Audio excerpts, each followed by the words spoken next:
Salt as desired. 5 tablespoons of lemon juice. 1 tablespoon of red chili powder. 1 liter of water.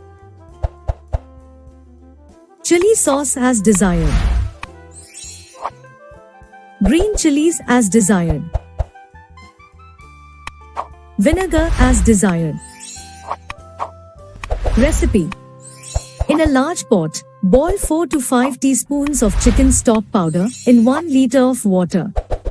When the chicken stock water boils, add 2 tablespoons of tomato paste, half tablespoon of black pepper, and salt as per your taste and cook for 5 minutes. After cooking for 5 minutes, add 1 tablespoon of red chili powder.